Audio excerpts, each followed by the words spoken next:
Esta es la tarde en el continente americano. Cuando anochece en Europa y amanece en Asia, así cae la tarde en el continente americano y transcurre la noche y el amanecer en el resto del mundo. La tarde. Hola, bienvenidos a la tarde de NTN 24, el canal de las Américas. Soy Idania Chirinos, como siempre un gusto y un compromiso compartir cada día con ustedes. El presidente de la Asociación Nacional del Rifle, Wayne Lapierre, habló hoy por primera vez desde el tiroteo de la semana pasada en Parkland, en Florida, y lo hizo para criticar a legisladores demócratas por lo que considera una politización vergonzante de la tragedia. Lapierre intervino en la Conferencia de Acción Política Conservadora que se celebra hoy y el día de mañana en Maryland, cerca de la ciudad de Washington. Gustavo Alegret, nuestro director periodístico en Estados Unidos, tiene el reporte. Gustavo, buena tarde para ti. Saludos, muy buenas tardes. Además de los demócratas, el responsable de la Asociación Nacional del Rifle también culpa al FBI y sobre todo a los medios de comunicación que dice se aprovechan de las masacres para incrementar los ratings y empujar una agenda liberal en Estados Unidos. Dice el responsable del lobby más poderoso de armas en Estados Unidos que ha habido fallos que permitieron que Nicholas Cruz se hiciera con un arma de estilo militar. Y alerta, hay una amenaza en Estados Unidos contra la segunda enmienda, la que garantiza el derecho a tener armas. A las élites no les importa ni un poco el sistema escolar de los Estados Unidos, ni tampoco los niños. Si realmente les importara, lo que harían sería protegerlos. Para ellos, no se trata de seguridad, es un tema político. A ellos les importa mucho más el control, y cada vez más control. Su objetivo es eliminar la segunda enmienda y nuestras libertades con las armas, para que puedan erradicar todas las libertades individuales. El invitado estrella de hoy, en cualquier caso, ha sido el vicepresidente de Estados Unidos, Mike Pence. Es un habitual de estos foros conservadores. Ha venido aquí y ha recordado la agenda conservadora del presidente Donald Trump, con la que está comprometida. Un compromiso que incluye también abordar el debate sobre la tenencia y uso de armas en Estados Unidos. Un debate que no incluye, eso sí, poner en cuestión el derecho a tener armas. A principios de la semana, el presidente Trump le pidió al Congreso que fortaleciera la revisión de antecedentes y hace 2 días se le pidió al Departamento de Justicia que creara la regulación sobre bump stocks. Luego, durante la semana, cuando el presidente se encuentre con los gobernadores de la nación en el Capitolio, haremos que la seguridad de las escuelas y de los estudiantes sea nuestra prioridad nacional, la primera prioridad. Puedo asegurarles todo esto. El presidente Trump y la administración seguirán tomando acción fuerte para hacer que nuestras escuelas estén a salvo.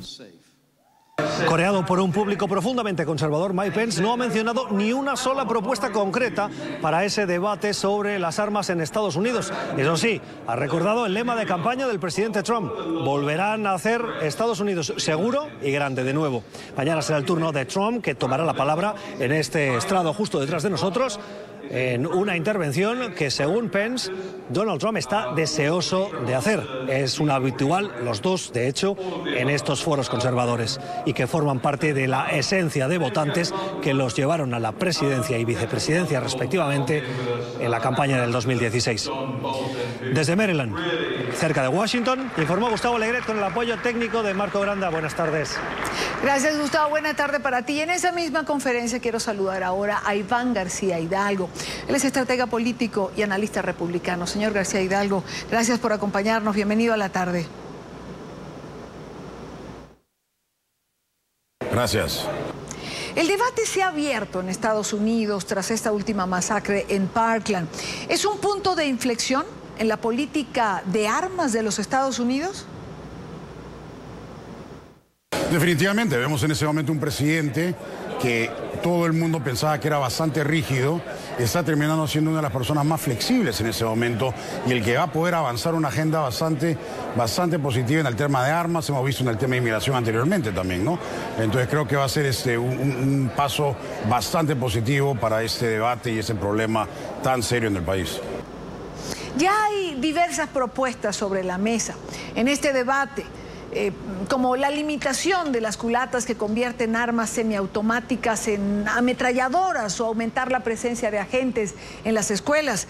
¿Cree que es realista que el Congreso apruebe estas propuestas? Yo creo que sí, en ese momento hay un espíritu de querer resolver ese problema. Y las propuestas son serias, son buenas, creo que levantar la edad mínima de 18 a 21, también hay que ver el tema de armar a policías o profesores en las escuelas, y definitivamente el tema de las medidas del bump stop es importante. Eso se va a dar, ya mandó el memorándum al Attorney General para que pase una ley para prohibir la venta de esos artefactos, y creo que vamos por buen camino. En esa misma conferencia donde hoy está usted, el presidente de la Asociación Nacional del Rifle, lo escuchábamos hace unos minutos, defendió el derecho a tener armas, acusó a los demócratas de aprovecharse de las circunstancias. ¿Cree que este era el momento para este tipo de acusaciones, aún cuando se están enterrando los fallecidos de la masacre de Parkland allá en Florida? A mí me parece no de muy buen gusto, personalmente. Me parece que no es el momento, pero en este momento también este evento es la base conservadora, que es muy defensora de la segunda enmienda, entonces está hablando a su base, ¿no? Diciendo de que van a defender esto, y está dando propuestas que a él le parece, a su organización le parece, pero vamos a ver qué cosa lidera el presidente. El presidente es una persona bastante pragmática, no es un ideólogo, y creo que vamos a ir por buen camino con unas soluciones que va a tener el apoyo de ambos partidos. Ahora, ya que usted menciona al presidente Trump, ha sido un defensor de la Asociación Nacional del Rifle. Durante la campaña electoral llegó a decir que no los iba a decepcionar nunca. ¿Es creíble pensar que ahora va a cambiar de opinión, a impulsar políticas restrictivas en relación a las armas? Mira, yo creo que no es enfrentarse, sino es dar una posición, dar unas soluciones pragmáticas a un problema real. Y el NRA va a tener que alinearse con el presidente, ¿no? Esa es la verdad del asunto. El presidente no se va a alinear a ellos al presidente sí. Y eso es lo que va a terminar pasando. Quiero agradecer a Iván García Hidalgo, estratega político, analista republicano. Gracias por acompañarnos estos minutos. Gracias. A usted por estar aquí. Son las 4:07 en la costa este de los Estados Unidos. Más adelante retomamos este tema. Vamos a revisar las propuestas del presidente Donald Trump. Vamos a ver la reacción que en Florida ha tenido lo que ayer se conversara entre el presidente Trump y familiares de víctimas y maestros a quienes recibió en la Casa Blanca. Pero ahora revisemos la agenda informativa del día. Es noticia Venezuela, donde se conoció el más reciente informe de Amnistía Internacional correspondiente a la situación de derechos humanos en el país. Las detenciones arbitrarias, los casos de torturas, desapariciones forzadas y la utilización del Poder Judicial para acallar a la disidencia siguieron siendo una práctica reiterada de Nicolás Maduro. Sin embargo, en la presentación del informe que se adelantó este jueves en Caracas, la atención se centró en la crisis humanitaria por la que atraviesa Venezuela. Múltiples detenciones arbitrarias, violaciones al debido proceso y uso desproporcionado de la fuerza por parte de los cuerpos de seguridad, una práctica sistemática de la actual administración recogida en el más reciente informe de Amnistía Internacional. Pero también hay un tema en el informe que está vinculado a esto, y es el tema de la impunidad. Amnistía no olvida los casos de 2014, donde en la mayoría todavía sus familiares están esperando justicia. Destacan los casos del líder político Leopoldo López y el dirigente juvenil Vilca Fernández, considerados presos de conciencia por su oposición a la actual administración. Ambos en condiciones en las que sus familias y sus defensores han denunciado torturas, malos tratos, denegación de atención médica especializada cuando ha sido requerida. Este es el caso de Vilca Fernández, por ejemplo. Pero el informe también llama la atención sobre la emergencia humanitaria que atraviesa Venezuela, el alto costo de la vida y la imposibilidad de cubrir las necesidades básicas, como alimentación, es hoy la principal preocupación de los ciudadanos. El 4,5% de los venezolanos está comiendo una vez al día, el 38% está comiendo 2 veces al día y más o menos el 54% está comiendo 3 veces al día. Según el presidente de Data Analysis, preocupa además la cantidad y la calidad de los alimentos consumidos. ¿Usted cree que las comidas que se preparan en su hogar los satisfacen en cuanto a cantidad? No, 73%. ¿Y usted cree que las comidas que se preparan en su hogar los satisface en cuanto a calidad? No, 71%. Esta imagen, aunque lamentable, ya forma parte de la cotidianidad. Una crisis en materia alimentaria que va a la par de la crisis en materia de salud. El año pasado, solo en todo el año, 20 rechazos de órganos, 7 personas fallecidas, 30 personas con hemofilia con fallecimiento. Este año solamente en el mes de enero 31 rechazos de órganos y ya los rechazos son semanales, ni siquiera es que es uno esporádicamente. En lo que va de año, 4 personas fallecidas por falta de factor para hemofilia, solo en los últimos días. Así, el derecho a la alimentación, a la salud y a la vida se ha visto vulnerado de manera sistemática bajo el gobierno de Nicolás Maduro y ha impulsado una masiva migración. Tenemos compañeros que han tenido que vender todos sus enseres y han acudido a Colombia a buscar los tratamientos para poder tratar el tema de la salud que tienen. Ya lo habíamos alertado nosotros, que es la petición de asilos humanitarios por la escasez. Según Data Analysis, 90% de la población percibe la situación del país de forma negativa. Sin importar la tendencia política, todos coinciden en la gravedad del problema. Los ponentes calificaron de crítica la situación económica de Venezuela. No solo preocupa la caída en la producción agrícola, sino también de las importaciones. 67% entre el primer trimestre de 2016 y el cuarto trimestre de 2017. Desde Caracas, Venezuela, Daniela Zambrano, para la tarde de NTN 24. Es noticia Francia, donde también fue publicado el informe anual de Amnistía Internacional. Con una visión más general, concluye que América Latina retrocede en materia de derechos humanos. Diana Jayón, nuestra periodista en París, tiene un informe. El informe anual de Amnistía Internacional documenta las violaciones de los derechos humanos en 159 países y en él se afirma que el 2017 se vivió en medio de una fuerte política de odio y miedo implementada por algunos de los líderes más poderosos del mundo. En la región de América Latina, la situación de Venezuela sigue siendo la más preocupante. El informe de Amnistía dice que ese país enfrenta la peor crisis de derechos humanos en su historia, agravada por una escalada de violencia perpetrada por el gobierno contra su propio pueblo y los líderes de la oposición. También resalta con preocupación el alto número de muertes registradas en las últimas protestas. Sobre Venezuela, tenemos ahí realmente preocupaciones muy grandes, puesto que en ese país, ya sea la crisis política como la crisis humanitaria que se inició desde 2014-2015, no hizo más que agravarse. Lo hemos visto con las marchas que fueron organizadas durante los meses de abril a junio y que la represión fue muy importante con un uso excesivo de la fuerza y totalmente indebido, ya que el resultado fueron 120 personas muertas que perdieron la vida, más de 1.000 heridos. Otro preocupante caso de América Latina es la situación de México, su escalada de violencia en el 2017 y la violación al derecho de la información. Que la situación en ese país sigue una de las más peligrosas fuera de situaciones de conflicto, ya sea en la tasa de homicidio, la tasa de desapariciones forzadas, y que esto está agravado por el hecho que se adoptó una ley que finalmente le da muchos poderes al ejército para llevar operaciones de seguridad al interior del país cuando ellos no tienen ninguna formación. El informe cita también que las políticas norteamericanas del presidente Donald Trump han sido tomadas como un mal ejemplo en varias latitudes.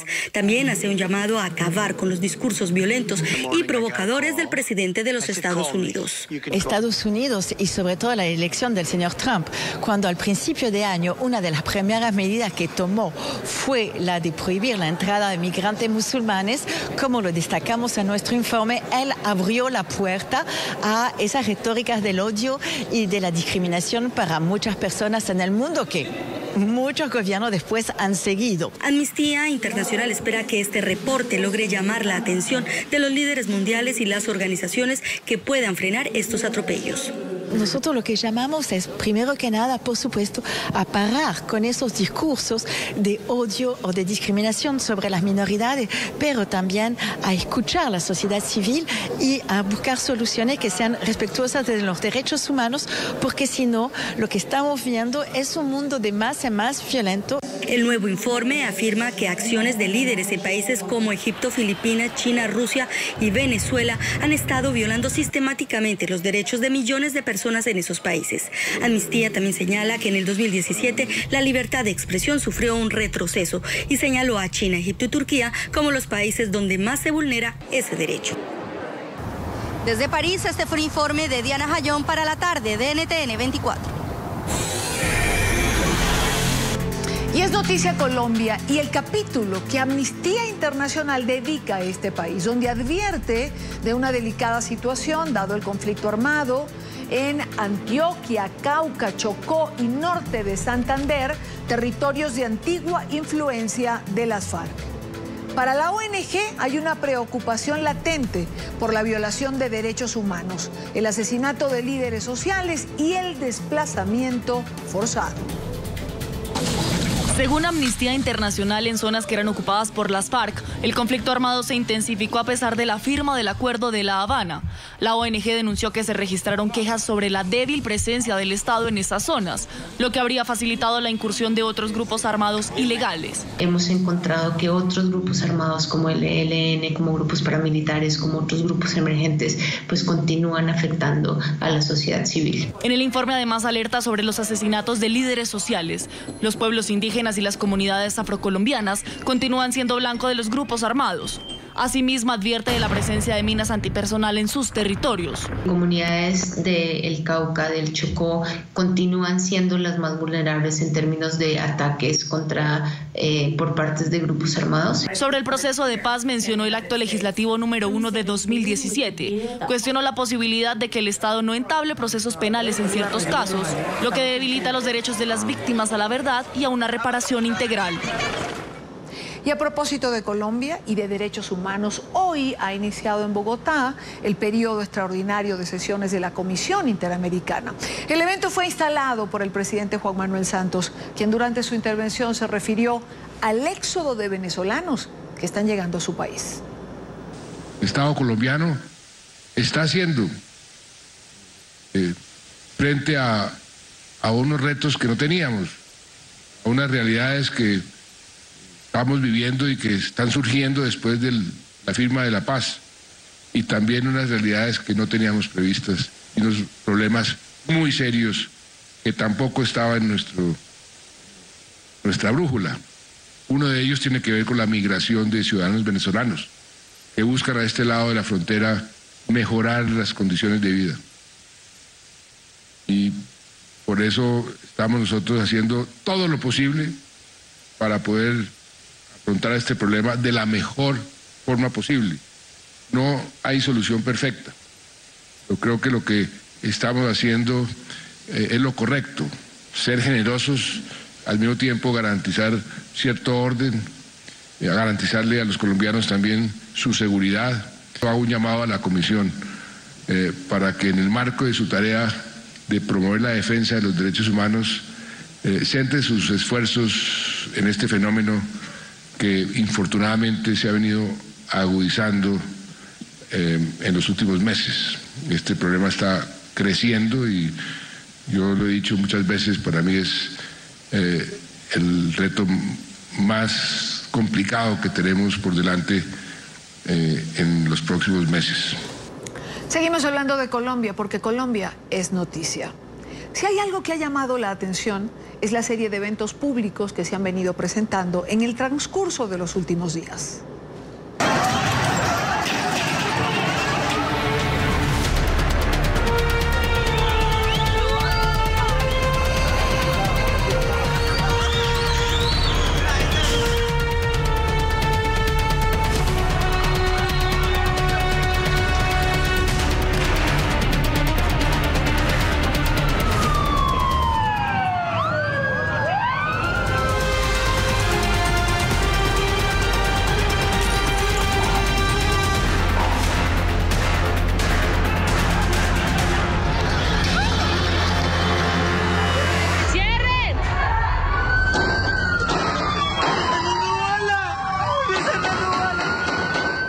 Estos hechos no solo se han presentado en la capital, sino también en los departamentos de Cundinamarca, Quindío y Tolima. Estos hechos de violencia estarían vinculados con la captura hace 3 días atrás de los hermanos Mora Urrea, a quien señalan como presuntos testaferros de la FARC a través de una cadena de supermercados. La FARC, por su parte, negó, a través de un comunicado, tener vínculos con la cadena de víveres señalada. Califican las acusaciones de la Fiscalía de falsas y aseguran que hacen parte de un espectáculo mediático creado por el fiscal general de la República de Colombia, Néstor Humberto Martínez. 4:21 minutos, hora costa este de los Estados Unidos. Quiero saludar a esta hora a Román Ortiz, consultor y analista de seguridad, vicepresidente para América Latina de la firma consultora Cordillera Application Group. Román, gracias por acompañarnos, bienvenido. Hola, ¿cómo estás, Idania? Román, yo creo que me tomo una frase de lo que escuchábamos hace unos minutos y comienzo preguntándote, ¿las acusaciones de la Fiscalía harían parte de un espectáculo mediático como sugiere el comunicado de las FARC?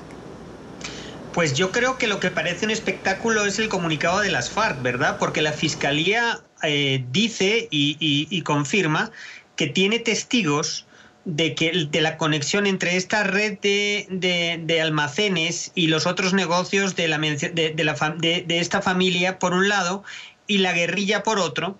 Y además de eso, todo este entramado vinculado a actividades de comercio encaja un poco con lo que se sabía tradicionalmente de cómo las FARC estaban durante el periodo del conflicto ocultando los recursos que provenían de sus actividades ilegales. Entonces me parece que las acusaciones de la Fiscalía no solamente tienen testigos, sino que además son plenamente coherentes con el conocimiento que se tiene de cómo funcionaban las finanzas de las FARC, ¿verdad? Claro. Entiendo, Román, y me parece importante que lo mencionemos, que dentro de estos expendios de comida, en estos mercados, se habrían encontrado municiones, explosivos, informes sobre la fuerza pública. A ver, ¿qué tendría que hacer esto en un local donde se expenden alimentos? Bueno, efectivamente, es decir, eso es parte de la evidencia que ha encontrado la Fiscalía. Parece que además hay más evidencia en los aparatos informáticos que han incautado dentro de los almacenes, y por otra parte tenemos los testigos que vinculan en particular a la familia que manejaba estos almacenes, que era propietaria de estos almacenes, con un líder de la FARC muy bien conocido como es Romaña, ¿verdad? Entonces, parece que hay toda una serie de evidencias como para confirmar que existe una conexión y que realmente esto es parte de un entramado mucho más grande de economía ilícita de las FARC, que nunca fue declarado en el momento de la firma del acuerdo, como exigía el acuerdo que se firmó, ¿verdad?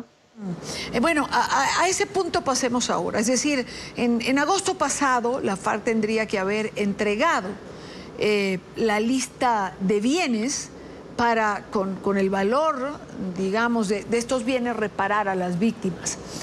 Mucho se criticó en el momento que no era suficiente, que no eran todos, que sí que son, que no tenemos más.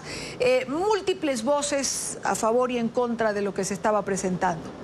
Pero si ahora esto se descubre y se demuestra, mi pregunta va, Román, ¿cuántos bienes más como este podrían estar en manos de la FARC o en testaferros de la FARC?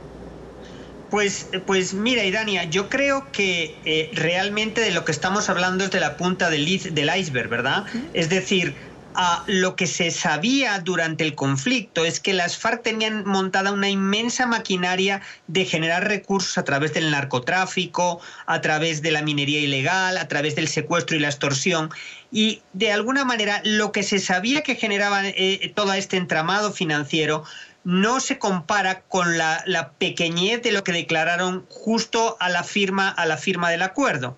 En consecuencia, uno esperaría que esto es solamente una parte de un entramado mucho más grande y, de hecho, la Fiscalía parece que está investigando ahora conexiones de esta red de grandes almacenes en el exterior, particularmente en Panamá y en Ecuador. Eso querría decir que podríamos empezar a tener por primera vez una mirada en lo que fueron las finanzas de las FARC, no solamente dentro de Colombia, sino fuera de Colombia. Por otra parte, yo creo que vale la pena señalar que siempre ha habido un enorme nivel de opacidad, se ha visto muy poca claridad la información que ha entregado las FARC, sobre todo su entramado económico. Fíjate que, de hecho, a la firma del acuerdo también se exigía que entregaran información sobre las redes de narcotráfico que habían estado conectadas a la organización. Y sin embargo no ha habido ninguna información de este tipo. No ha habido, con seguridad tú recordarás que no ha habido ninguna detención o ninguna incautación vinculada a información proveniente de las FARC sobre narcotráfico. De tal manera que parece que lo que ha hecho la organización es meter sus finanzas en una caja negra y conservarlas ahí, ¿verdad? Sí.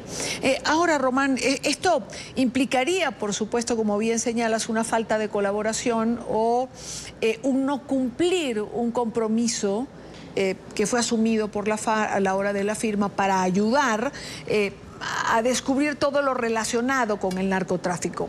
Si eso no se cumplió, por lo menos no tenemos información donde haga constar este tipo de colaboración. Si ahora se descubren, digamos, este tipo de entramado financiero, como lo calificas, ¿esto tendría que tener una consecuencia? Es decir, tenemos un partido legalizado, haciendo política. Esto, ¿cómo manejarlo? ¿Pasa como si nada pasara? Hombre, uno esperaría que no, pero me parece que hay dos temas importantes aquí. Uno de carácter más jurídico, y es la cúpula de las FARC ha recibido una serie de beneficios legales a cambio de comprometerse a cumplir una serie de compromisos, de promesas realizadas en el acuerdo de paz. Y entre esas promesas está la entrega de información. Lógicamente, si no se ha cumplido la entrega de información en algo tan importante como descubrir todo el entramado financiero de la organización, parece lógico pensar que habría que pasar a revisar hasta qué punto se pueden mantener esos beneficios que son también extraordinariamente importantes, esos beneficios de carácter legal, ¿verdad? Ese perdón por los crímenes cometidos durante el conflicto. Por otra parte, a mí me parece que más allá de esto hay que hacerse una pregunta muy importante sobre lo que esto significa sobre las intenciones de las FARC. El acuerdo se planteó a la opinión pública como un resultado de la voluntad de las FARC de romper con su pasado violento y entrar en la política legal. Si esto se confirma, lo que tendríamos es de alguna manera una demostración de que lo que querían las FARC es transferir todos los recursos, todo el capital financiero y político que tenían en el conflicto a la actividad política legal. Y eso evidentemente pues marcaría una diferencia muy grande sobre cuáles son las verdaderas intenciones de la organización. Ahora, una de las cosas que está sobre la mesa o uno de los puntos de debate es si no entregó la información adecuada, si hablamos de pérdida de beneficio, evidentemente perderían los beneficios de la justicia especial para la paz. ¿Tendrían que ser juzgados entonces por tribunales ordinarios? A la luz de descubrir este tipo de entramado para lavar activos. Habría que ver, digamos, cuál es la responsabilidad de cada uno de los individuos que con la dirección de la organización. Es posible imaginar que no todos estén involucrados en este ejercicio de ocultamiento, pero parece lógico pensar que si ha habido uno o varios individuos del liderazgo de la organización que conscientemente han ocultado todo este entramado financiero, lógicamente han roto el compromiso central del acuerdo de paz y en consecuencia tendrían que pasar a ser juzgados por la justicia ordinaria. Esas son las reglas que estaban en el acuerdo de paz, ¿verdad? Claro. Pues Román, como siempre, un gusto tenerte en el programa. Gracias por acompañarnos en la tarde de hoy. Muchas gracias a ti, Dania. Buena tarde. Román Ortiz. Con esto, la primera pausa en la tarde. Recuerde seguir nuestras cuentas en Twitter. Se las dejo en pantalla con información en tiempo real. Y al regreso, las reacciones a lo que ayer se conversó en este encuentro del presidente Donald Trump con familiares de víctimas, estudiantes y profesores de Parkland, en Florida. Ya venimos.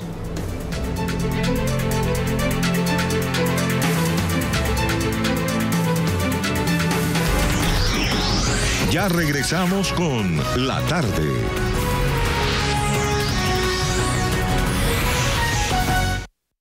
Cada niño es precioso. Cada niño merece sentirse amado. Pero muchos pequeñitos que nacen con labio o paladar hendido no sienten más que dolor y soledad. Son atormentados, no tienen amigos, incluso son abandonados por sus propios padres. Y algunos morirán. Tú hoy puedes hacer algo increíble por uno de estos niños, ayudar a salvarlos de una vida de dolor. Con tan solo 65 centavos al día, $20 al mes, tú puedes ayudar a proveer cirugías a través de Operation Smile. Ayudarás a los cirujanos y enfermeras voluntarios a dar nuevas sonrisas en México, Nicaragua, Perú y algunos 60 países más. Tú cambiarás todo para niños que están sufriendo. Ellos podrán comer y hablar bien, hacer amigos y sentir el amor que todo pequeño anhela. Yo me fui de voluntaria con Operation Smile a Nicaragua. He visto los cambios milagrosos que tú puedes hacer en la vida de un niño. Y créeme, cambiará tu vida también. Así que por favor, llama a Operation Smile ahora o visita operationsmile.org. Ningún niño debería tener que sufrir o morir por una condición que puede ser corregida en tan solo 45 minutos. Ninguna madre debe angustiarse por no poder pagar la cirugía para su bebé. Así que, por favor, extiende la mano a un niño que te necesita y cámbiale la vida para siempre. Llama a Operation Smile hoy. Miles de niños están esperando ahora mismo. Llama ahora al 1877-529-0935 o visita operationsmile.org y recibe una camiseta gratis. Eso es 1877-529-0935. Un niño te está esperando a ti. El informativo, análisis permanente de lo que pasa en el mundo. Cuando fui enviado a cubrir una exposición del maestro Fernando Botero y al encontrarme con el maestro, él definitivamente se sintió abrumado, se me cerraron las puertas a partir de ese momento, hasta que lo convencieron y el maestro me recibió con la condición de que estaría con él tan solo 5 minutos. Muy fácilmente me pude haber regresado a Colombia con las manos vacías.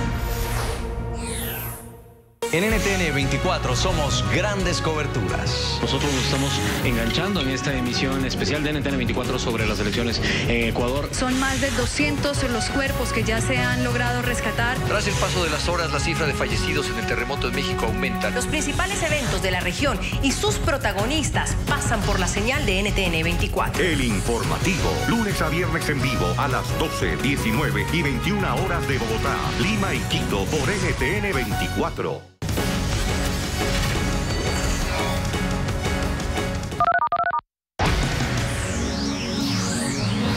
Estamos presentando La Tarde. A continuación, titulares de la hora. Más adelante, La Tarde. Todos queremos lucir bien y nada lo debe impedir. Hair Club te ofrece múltiples soluciones comprobadas para la caída del cabello. Yo comencé a notar la pérdida de cabello más o menos a los 20 años. Me dio depresión, mi vida social cambió. Básicamente la pérdida de cabello mía comenzó cuando apenas tenía 18 años. Pasé un proceso de cáncer que obviamente pues todo el tratamiento fue lo que fue agravando lo que era la pérdida de cabello. Ya para los 28 años ya yo no tenía nada de cabello. Ya me había comenzado a rasurar la cabeza básicamente. Uno es joven, especialmente yo que lo perdí tan joven. Uno dice, ¿cómo me puede estar pasando esto a mí? Soluciones no quirúrgicas. Xtrans, Xtrans Plus. Soluciones quirúrgicas. Extreme Hair Therapy. Y lo último en tecnología láser. Miles de clientes satisfechos lo respaldan. Al llegar a Hair Club, nuestros expertos te realizarán un análisis capilar totalmente gratis que determinará la solución personalizada para cada caso. Te atenderán con respeto y privacidad. Hair Club tiene más de 40 años de experiencia. ¿Por qué esperar? Llama a Hair Club o visita nuestra página web y recibirás gratis un kit con toda la información que necesitas saber acerca de todas nuestras soluciones. Son más de 100 centros en Norteamérica que están disponibles y a su alcance. Decir Hair Club es decir soluciones. Soluciones integrales, efectivas, fáciles y accesibles. Extreme Plus me hizo sentir más joven, pero más que eso, la gente me decía que me veía yo más joven. La verdad que cuando me vi al espejo dije, wow, I'm a new person. Soy una persona nueva. En el momento que yo me volteé, que ya yo tenía todo terminado, fue como que me sentí yo nuevamente. No esperes más. Llama ahora mismo o ingresa a www.hairclub.com.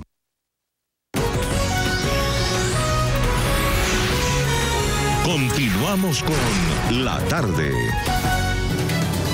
Continuamos con más en la tarde de hoy. Autoridades locales y estatales se reunieron con Donald Trump en la Casa Blanca como parte de las actividades que el presidente está liderando en torno al debate de control de armas en los Estados Unidos. El encuentro llega con polémica por algunas de las propuestas que el mandatario ha puesto sobre la mesa. La reunión de hoy es la segunda esta semana, después de la que sostuvo ayer con familiares de víctimas de masacres. NTN 24 está en el lugar de la noticia. Emiliana Molina, nuestra periodista en Washington, tiene el reporte. Emiliana. Algunas de las personas presentes con el Ejecutivo el día de hoy es la fiscal general republicana de Florida, Pam Bondi, también el fiscal general Curtis Hill, republicano de Indiana, Rick Sanders, de la Policía Estatal de Kentucky, Pam Stewart, del Departamento de Educación de Florida, entre otros más, incluida la alcaldesa de Parkland, en Florida, donde se llevó a cabo la masacre la semana pasada. El presidente Donald Trump dice que quiere ilustrarse sobre todas las posibilidades que tienen sobre la mesa, precisamente para evitar una masacre nuevamente como la que vimos en Florida. Algunas de las opciones que se han comentado son impedir el uso de aceleradores de disparos, también aumentar la edad mínima para comprar un rifle semiautomático a 21 años de edad, incluso revisiones de antecedentes criminales y también de personas con problemas mentales para impedir que estos puedan comprar algún tipo de arma. Y la más polémica de todas es armar a más del 20% de los profesores en escuelas de Estados Unidos. Algunas de estas posturas no van de acorde, o de estas posiciones no van de acorde con las posturas de la Asociación Nacional del Rifle. Bueno, ciertamente el presidente quiere estudiar todas las opciones. El presidente no busca pelea con la Asociación Nacional de Rifle, pero ciertamente cree que hay que usar sentido común para tratar este asunto y ciertamente quiere el apoyo, pero si no recibe el apoyo de ellos, pues tiene que hacer lo importante y lo mejor para los estadounidenses, aunque esta organización lo apoye o no. Han estado de acuerdo en muchas cosas y el presidente apoya la segunda enmienda, pero hay ciertos asuntos donde uno tiene que estudiar. Hay que recalcar también que existe una desconfianza al poder del gobierno federal, que cuando vas eliminando un derecho civil, en este caso el de aportar armas, el gobierno federal se aprovecha de ellos y va creciendo y aumentando su fuerza y su poder. Y si ganan en esta, pueden seguir adelante con otras. La fiscal general Pam Bondi ha dicho que está de acuerdo con armar a los profesores en Estados Unidos. Sí, estoy de acuerdo, pero debe hacerse de una manera significativa, segura y bien pensada, en la que nuestros estudiantes y profesores también estén seguros. La Casa Blanca ha reiterado que hasta el momento simplemente están escuchando todas las propuestas sobre la mesa y que están dispuestos a hacer lo correcto para que una masacre como la que vimos en Parkland no vuelva a suceder. Desde Washington, Emiliana Molina, regreso al Centro Internacional de Noticias. Gracias, Emiliana, por la información. Cuando son las 4:39, hora costa este, nos acompaña en nuestros estudios en Nueva York José Ángel Abad, él es corresponsal de Antena 3 en los Estados Unidos. Señor Abad, gracias por estar con nosotros. Y Dani, un placer siempre. Buenas tardes. Buenas tardes también, buenas tardes para usted. Comencemos por el impacto en los Estados Unidos de la reunión de ayer. Es decir, pensamos que iba a ser privada. Fue pública, fue una reunión emotiva, dura en algunos momentos particulares, sobre todo cuando habló el padre de una de las víctimas y también una madre de víctima que recuerdo, que además puso en manos de Trump la responsabilidad de no pierda usted la oportunidad de cambiar las cosas. Ese impacto, ¿cómo lo mides? Es decir, ¿cómo amanecimos hoy? Amanecimos con esas imágenes muy dramáticas, en el sentido más personal de la palabra dramáticas. Es cierto que esa reunión iba a ser a puerta cerrada, sin cámaras. Lo que ocurre es que a última hora la Casa Blanca decidió dar el acceso a las cámaras porque se ha dado cuenta, al menos desde el mes pasado, de que cuantas más cámaras, cuanta más puesta en escena quede visible para el país y para el mundo, está funcionando bien la puesta en escena del presidente Trump y su concepto de empatía y también de dominar los temas. Y realmente su interacción con las familias de las víctimas y con los estudiantes supervivientes anoche en ese encuentro, evidentemente todo han sido buenas críticas por la sensibilidad y por el tratamiento con que el presidente se ha exhibido en esa reunión. Tema aparte, naturalmente, son las propuestas. La más importante de todas, como escuchábamos ahora en el reporte desde Washington, es la de literalmente armar a los profesores, o al menos a una parte sustancial de los profesores de cada colegio y de cada instituto. Realmente solo hay dos soluciones o dos tipos de medidas a este debate, y Dania, todo el mundo lo sabe, y es las soluciones que están encima de la mesa desde hace muchos años, y es la de intentar recortar el número de armas que hay en las calles, que es lo que de ninguna manera quiere la Asociación Nacional del Rifle y que siempre también se han opuesto desde el Partido Republicano. Y la otra opción es el argumento central que defiende la asociación, que es decir, cuantas más armas haya, más difícil es que los asesinos puedan salirse con la suya, puedan cometer asesinatos sin que nadie les confronte. Y en esa elección está clara cuál ha sido la dirección que ha tomado el presidente Trump, convencido siempre de que en este país tan importante como las medidas políticas y quizá más son los gestos culturales y esa especie de adhesión, de vínculo tan profundo que hay en lo que se llama la América profunda, que es la mayor parte de América, a la idea de las armas, a la idea de tener armas en casa, a la idea de convivir con las armas, quizá más ajeno desde luego en las ciudades.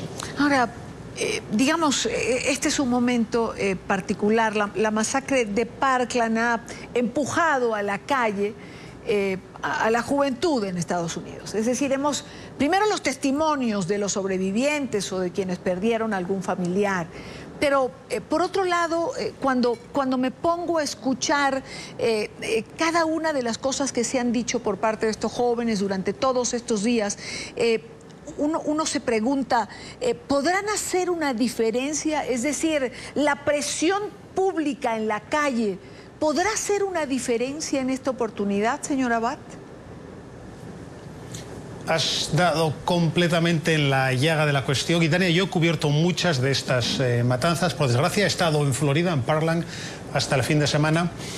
Todas son muy repetitivas, siempre es el mismo llanto, el mismo drama. Hay un elemento diferente en esta en esta situación, en esta ocasión, y es que ha nacido una nueva fuerza, una fuerza que puede seguir ejerciendo presión, y es la fuerza de los estudiantes.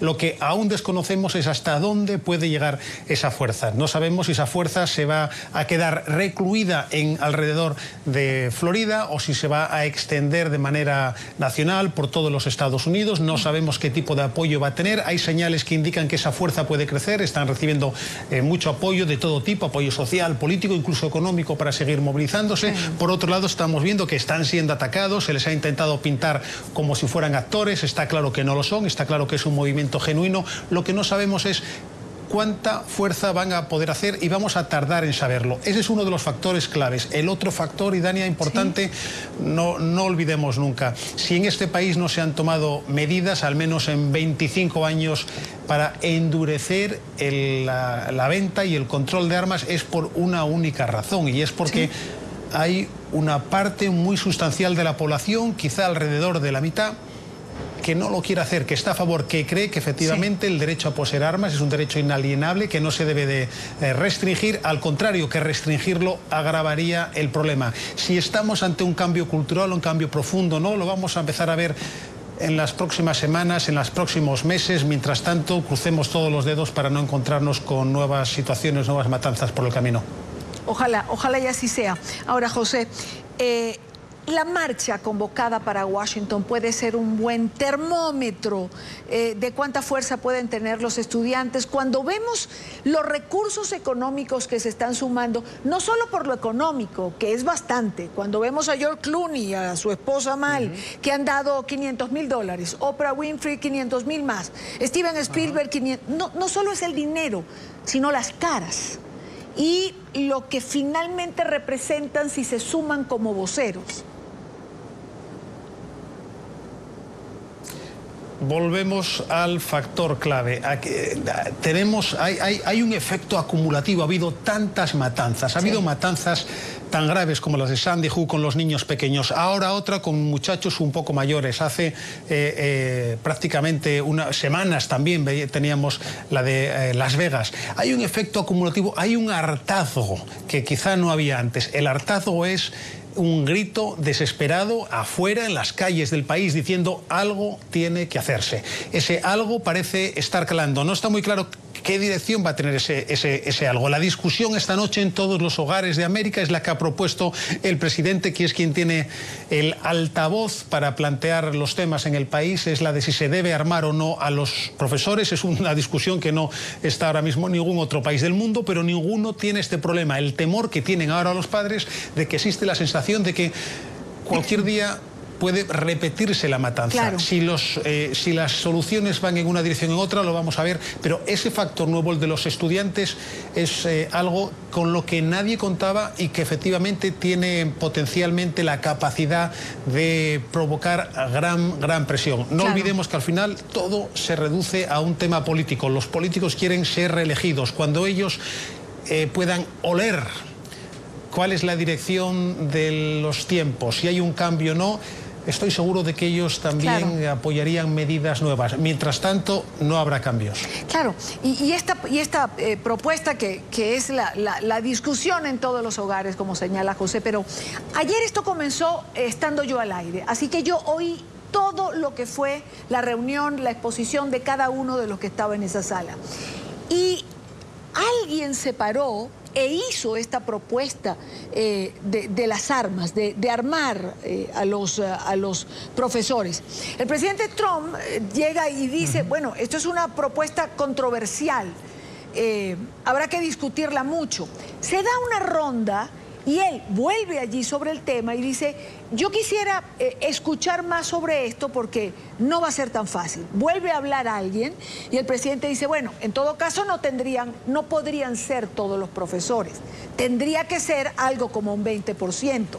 Pero realmente él no lo propuso, es decir, alguien se paró de los que estaba allí y contempló esa posibilidad. Evidentemente, el presidente Trump la hizo suya hoy y dio varias explicaciones a través de su cuenta de Twitter, lo cual ha generado este debate, ¿no? ¿Se va a combatir armas con más armas?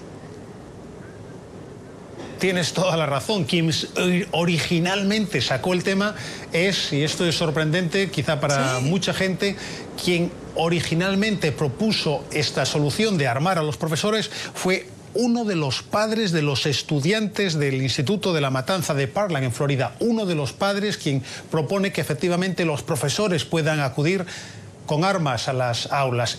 Es cierto que inmediatamente después el presidente Trump recoge el tema, incluso el presidente Trump pide que por favor levanten la mano los que están a favor y los que están en contra. Hay más manos en contra y de hecho uno de los padres que perdió a su hija en otra matanza en Sandy Hook, cerca de Nueva York, hace 5 años, este padre le espeta al presidente Trump directamente, le dice, mire, presidente, los profesores ya tienen suficientes responsabilidades como para encima cargar sobre ellos la responsabilidad de decidir si se mata o no a alguien. Bien. Y después ha venido la batería de tweets, ¿verdad?, hoy del presidente Trump, incluso explicando, él dice que las matanzas llevan unos 3 minutos, que la policía de media suele tardar entre 5 y 8 y que por tanto no hay manera de detener a los asesinos y que los profesores podrían hacerlo de manera muy rápida, instantáneamente, y además, asegura Donald Trump, podría hacerlo de manera a menor coste que poniendo guardias jurados en los institutos. Bien. Mi impresión, Idania, es que esta es una medida prácticamente oficial, es una propuesta que va a salir adelante, que se va a trabajar seriamente sobre ella y que tiene muchas posibilidades de que se ponga en práctica. Si van a ser 10, 20, 30, 50% de profesores, quizá no se sepa nunca, quizá nunca lleguemos a tener ese dato de manera nacional, pero esta es una presidencia que acaba de nacer, que salvo sorpresas por el camino, ya veremos por dónde van las investigaciones, pero salvo sorpresas por el camino, tiene mucho recorrido por delante, mucho crédito político para sacar iniciativas adelante, porque por ahora tiene mayoría en ambas cámaras del Congreso, y esta es una iniciativa en la que el presidente se ha lanzado de mano, toda apunta a que se va a poner en práctica. Pues como bien dices, habrá que esperar los días que están por venir, para ver por dónde van las cosas. José Ángel Abad, corresponsal de Antena 3 en Estados Unidos. José, muchísimas gracias por estar con nosotros. Un saludo, Dania, gracias a ti. Igual para ti. Y antes de ir al corte, las reacciones a la reunión de los familiares, estudiantes y profesores con Donald Trump no se hicieron esperar. Aseguran que son necesarias otro tipo de medidas para tener mayor seguridad en las escuelas. Carlos Fernando Rodríguez tiene esta información. ¿Qué tal? Buenas tardes. Pues hemos estado buscando reacciones aquí en el sur de la Florida a la sugerencia del presidente de Estados Unidos, Donald Trump, a que los maestros de las escuelas porten armas a la hora de dictar clases a los estudiantes y tener facilidad de reacción pues a la hora de presentarse un tiroteo y poder proteger a los alumnos. Todo esto sucedió ayer en medio de una conversación que sostuvo el presidente con padres y algunos alumnos que han padecido tiroteos en escuelas. Conversamos, dialogamos con padres de familia, estudiantes y una comisionada del condado Miami-Dade que también fue profesora sobre esta sugerencia del primer mandatario de los Estados Unidos. Yo como estudiante no me sentiría segura sabiendo que mi profesor tenga un arma en cualquier momento y pueda, no sé, dispararla a cualquier estudiante.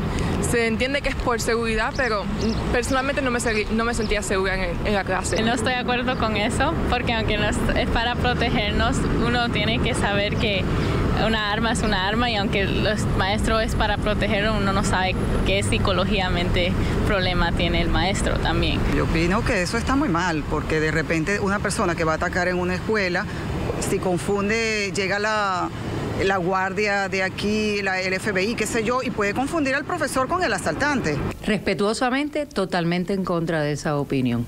Nosotros los maestros vamos a la universidad a aprender a educar académicamente, educar emocionalmente, guiar el futuro de los estudiantes.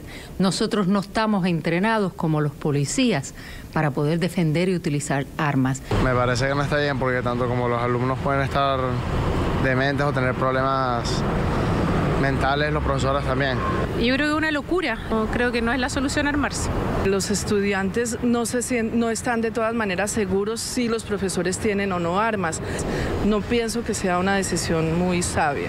Aumentar el tiempo de que una persona pueda adquirir un arma, estoy totalmente de acuerdo, siempre y cuando esa persona tenga la flexibilidad, las leyes de HIPAA que existen en este país, que no le dejan saber a nadie lo que tiene nadie, de que cuando en un colegio un muchacho se identifique o una muchacha con problemas verdaderos que pueden convertirse en un peligro para sí mismo o para los demás, no pueda comprar un arma. Debería ser un poco más, yo diría como 24, porque 18 todavía uno es muy joven, no sabe las consecuencias que traen y el poder que da un arma también. A la 18 todavía no somos adultos y no entendemos muchas cosas, mientras cuando ya tengas 21 años eres más maduro, entiendes más las cosas y te puedes relajar un momento antes de hacer una cosa que no quieres. Como ustedes tuvieron la oportunidad de observar acá en el canal de las Américas NTN 24, tanto a padres de familia como estudiantes y una comisionada del condado Miami-Dade, pues no están de acuerdo con armar a los maestros en las escuelas. Asimismo, resaltaron la importancia de llevar a cabo otros mecanismos para evitar más tragedias en las escuelas del país. Esta es toda la información desde el sur de la Florida. Soy Carlos Rodríguez. Continúen con más en nuestro Centro Internacional de Noticias. Gracias, Carlos. Gracias por la información. Cuando son las 4:55 hacemos una pauta. Los dejo con los titulares de la hora. Los presenta Carolina Valladares. Al regreso, en Venezuela, los pacientes trasplantados toman nuevamente las calles para exigir un mínimo, por lo menos, de tratamiento para sobrevivir. Conversamos con Eric del Búfalo, doctor en filosofía, sobre ese lamento cotidiano en el que se ha convertido la vida del venezolano. Ya regresamos.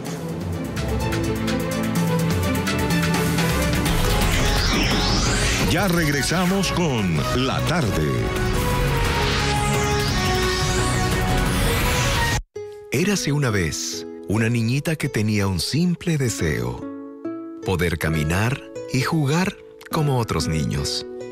Esto no es un cuento de hadas, es la verdadera historia de Fifalina, uno de miles de pobres olvidados orando para ser salvados de sus vidas de dolor, de tumores mortales, quemaduras terribles, extremidades torcidas.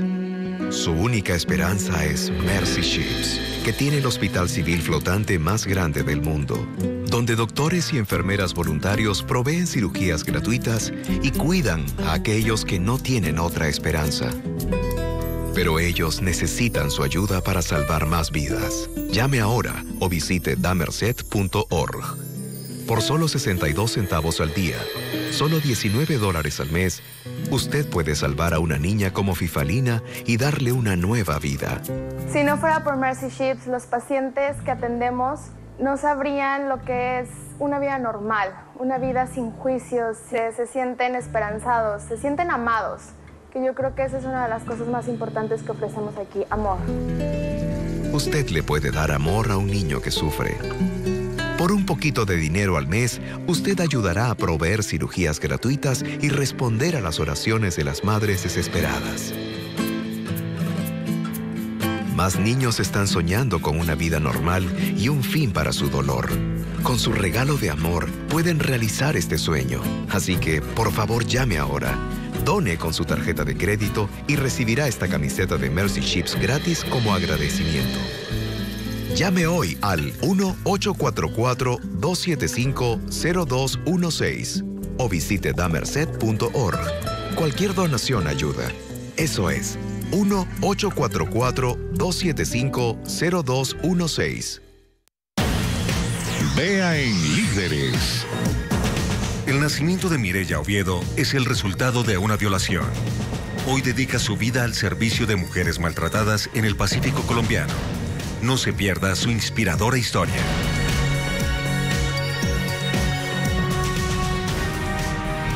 Líderes, el espacio para escuchar a quienes con creatividad cambian su mundo. Por NTN 24. Si usted, al igual que muchos otros, tiene la cobertura de Medicare y de Medicaid de su estado, le presentamos información importante para saber. Ahora podría obtener más beneficios de salud de los que ya tiene. Se trata del plan United Healthcare Dual Complete. Saber si usted o un ser querido son elegibles es sencillo. Llame ahora para hablar con nosotros. Podemos explicarle todo. Medicaid le brinda beneficios y Medicare también le ofrece algunos, pero un plan Dual Complete puede ofrecer más beneficios y características en comparación con Original Medicare. Tendrá muchos médicos y hospitales entre los que podrá elegir. Además, tendrá cobertura de medicamentos recetados. Y según donde viva, también puede disfrutar de otros beneficios realmente importantes, como la atención dental, cobertura oftalmológica y traslados hacia y desde su médico. Incluso puede recibir un catálogo de productos de salud con créditos que puede usar para comprar artículos cotidianos. Y lo mejor de todo es que con este plan no hay un costo adicional para usted. Recuerde que si tiene Medicare y Medicaid, tiene posibilidades de obtener el plan Dual Complete. Entonces llame ahora para hablar con nosotros y obtener más información. O pida que un agente autorizado lo visite en su hogar y lo acompañe por todo el proceso paso a paso. Sabemos que la atención médica puede ser confusa. United Healthcare puede enderezar la situación. Con 40 años de experiencia, puede contar con nosotros durante todo el proceso. Con un plan Dual Complete puede tener una amplia opción de médicos para elegir, cobertura de medicamentos recetados, también cobertura dental y oftalmológica, todo sin costo adicional. Usted tiene Medicare, usted tiene Medicaid, podría ser elegible para Dual Complete. Entonces llame ahora al número que aparece en la pantalla para saber si es elegible o para inscribirse en un plan Dual Complete de United Healthcare. A continuación, una actualización de lo que es noticia en el mundo en Titulares de la Hora por NTN 24, el canal de las Américas.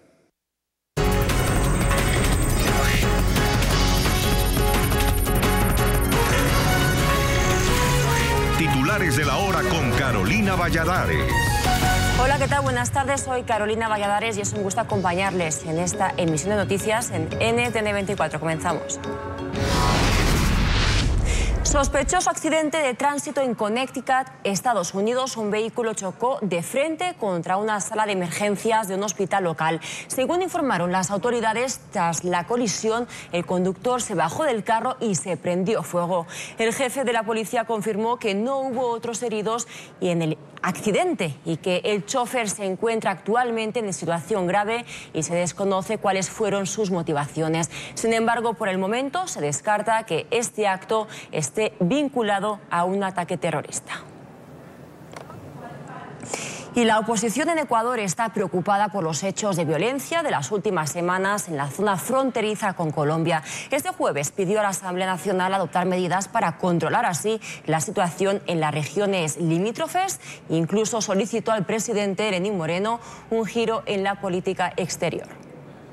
Es importante que alguien, que una comisión empiece y se siente con tanto el Ministerio de Defensa y el Ministerio del Interior y se tomen medidas necesarias para precautelar nuestra seguridad en la frontera norte. Y es necesario sentarnos con Colombia, sentarnos con los diferentes ministerios para un tratamiento integral a todas estas problemáticas. Pero no podemos abrir las puertas para que venga toda la gente y más aún cuando todavía se han suspendido y siguen dando guerra en el país de Colombia. Se tiene que reforzar las fronteras. Si no hay garantías en la frontera norte, ¿qué hace el país prestando su territorio como sede de las negociaciones entre el Ejército de Liberación Nacional y el gobierno colombiano?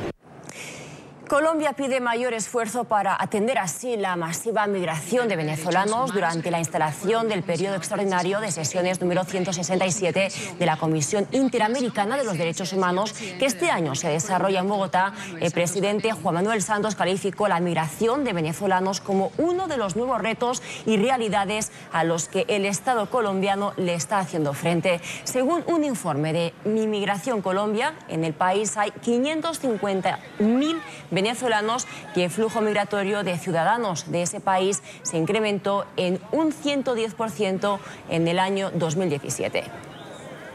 Por eso hago un llamado a la Comisión para que en el marco de su tarea de promover la defensa de los derechos humanos centre sus esfuerzos en este fenómeno que infortunadamente se ha venido agudizando en los últimos meses.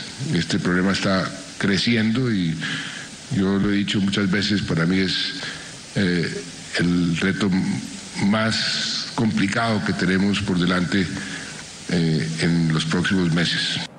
En Canadá fue declarado el estado de emergencia en la ciudad de Brantford por graves inundaciones. La capa de hielo, como ven, que cubría uno de los principales ríos del sur del país, se descongeló y el agua llegó a zonas residenciales. Al menos 4.900 personas han sido ubicadas en refugios. Un niño de 3 años permanece desaparecido después de que la camioneta en la que viajaba fuera arrastrada por un río. Such a nice job. Y 5 personas murieron tras una avalancha en la isla de Java, ello en Indonesia. Otras 15 personas están desaparecidas y 14 más resultaron heridas. Las condiciones del terreno no han permitido el uso de maquinaria pesada en las operaciones de rescate. La emergencia se registra en plena temporada de lluvias, una época en la que son comunes los deslizamientos de tierra agravados por la tala de árboles indiscriminada.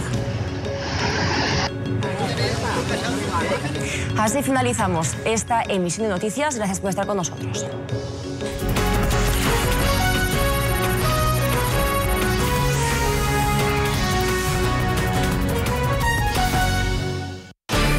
Es tema en el programa La Noche. Presentamos en primicia uno de los testimonios claves con los que la Fiscalía de Colombia logró establecer la forma como las FARC habrían escondido por lo menos 650.000 millones de pesos, producto de sus actividades criminales.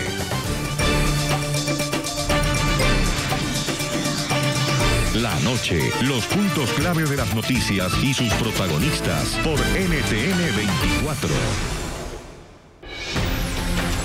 Soy Juan Pablo Monsalve desde Santiago de Chile. Conectamos las realidades de los latinos con el mundo.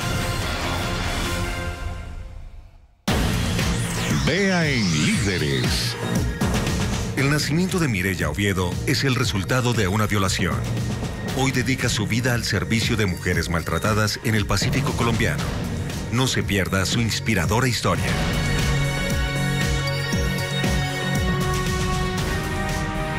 Líderes, el espacio para escuchar a quienes con creatividad cambian su mundo.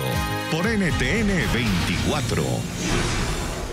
NTN24.com. Noticias de interés para los latinos en el mundo. Conéctese con NTN 24. Seguirnos es seguir la realidad de nuestras naciones. Compartirnos es llegar a más de los nuestros. NTN 24 es información en sus manos. Resúmenes de las noticias más importantes del día. Entrevistas y contenido exclusivo en su correo electrónico. Ingrese a ntn24.com/press o seleccione el enlace en la parte superior de nuestro portal. Siga los pasos y reciba a diario el boletín informativo de NTN 24, el canal de las Américas. A continuación, análisis, investigación y actualidad internacional en la tarde por NTN 24, el canal de las Américas. Continuamos con La Tarde. 5-7 minutos costa este, 6-7 minutos en Venezuela.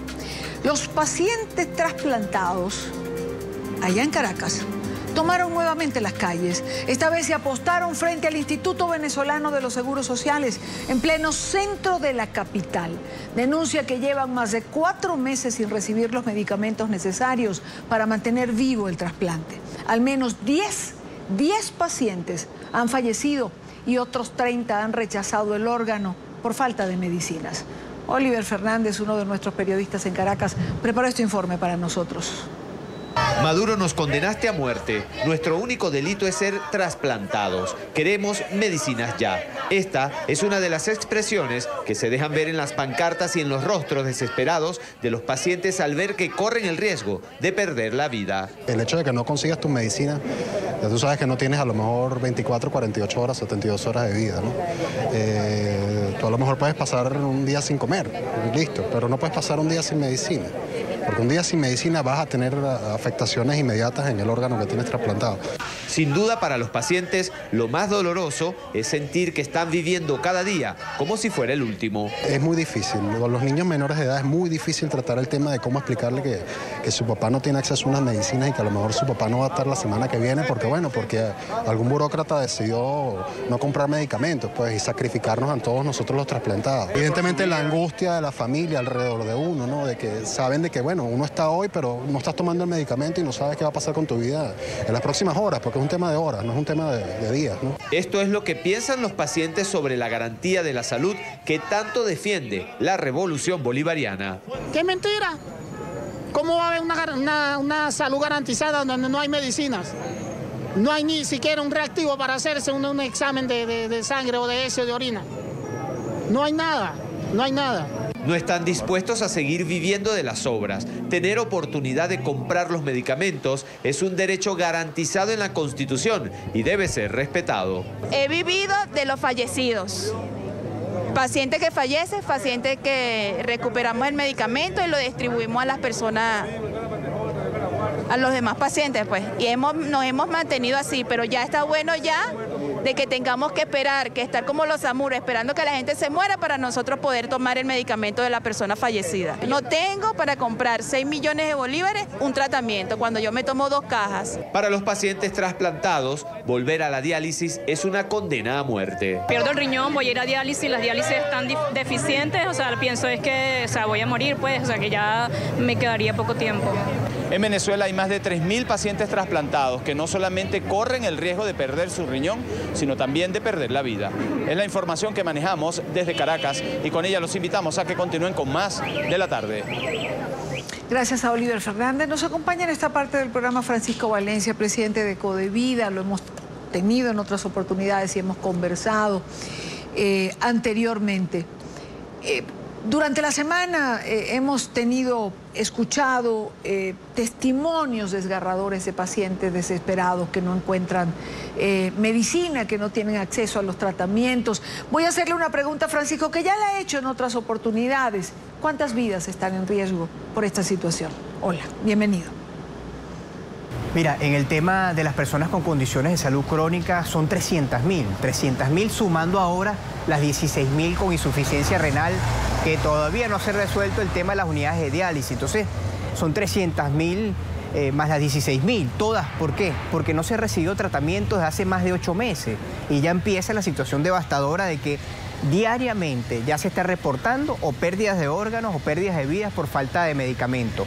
Solamente en estos últimos 4 días, 4 personas con hemofilia han fallecido por la falta de factor. Y así, personas con VIH, personas con mujeres con cáncer de mama, que diariamente fallecen 66 mujeres con cáncer de mama. Las personas que tienen condiciones de salud crónica, que están en estado terminal, están falleciendo con dolor porque no hay medicamentos paliativos en el país. Y esto es una situación indigna, lo que están viviendo estas personas que tienen que fallecer con dolores fuertes. Entonces la situación es muy compleja lo que se está viviendo y muy devastador ante de esta situación de no tener medicamentos y tratamientos en el país.